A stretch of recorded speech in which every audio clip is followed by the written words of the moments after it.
âge. La Bible dit, au commencement était la parole. Mais aujourd'hui nos bouches blessent plus qu'une arme qui affole. Des lèvres qui chantent le dimanche à l'église, mais le lundi le venin coule comme un serpent qui méprise. Parents qui maudissent leurs propres enfants, au lieu de bénir, ils brisent l'innocent. Des foyers remplis de cris, pas de prière, et on ose dire Seigneur, regarde-moi, je suis ton enfant fidèle. La bouche révèle ce que le cœur cache. On ne trompe pas Dieu avec un beau message. Le feu et la vie sont au pouvoir de la langue, mais beaucoup jouent avec elle sans craindre le danger.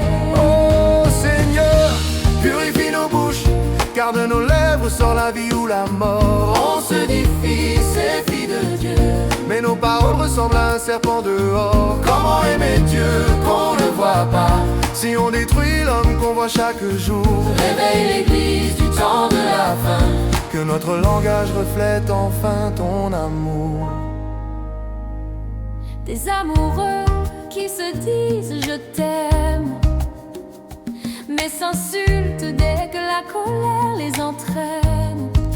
Des paroles sales mal placées, sans pudeur, et on appelle ça la liberté, mais Dieu appelle ça la honte du cœur.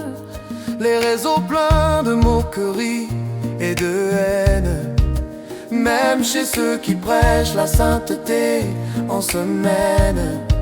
On parle du message, mais où est la vie? Car le vrai message transforme la bouche et l'esprit.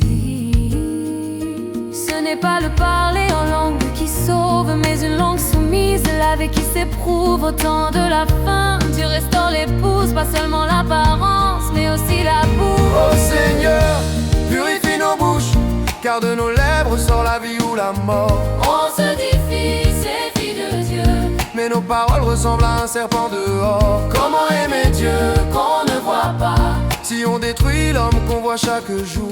Réveille l'église du temps de la fin, que notre langage reflète enfin ton amour. Au temps de la fin, Dieu appelle à la restauration, pas à l'émotion mais à la transformation. La vraie épouse parle comme son époux, pas de mensonge, pas de poison, pas de coups. Seigneur, mets une garde à nos lèvres, que chaque mot glorifie ton règne. Car au jour du jugement, même nos paroles seront jugées devant ton trône qui contrôle. Seigneur, lave nos bouches, fais de nos paroles une source d'eau vive, que nos enfants entendent des bénédictions, que nos foyers respirent ta vie. Nous voulons être des lettres vivantes, lues par le monde sans hypocrisie. Au temps de la fin, fais de nous un peuple dont la bouche honore le Dieu de la vie. Celui qui a des oreilles, qu'il entende, car Dieu ne cherche pas seulement des croyants, mais un peuple dont la bouche et le cœur parlent le même langage. Amen.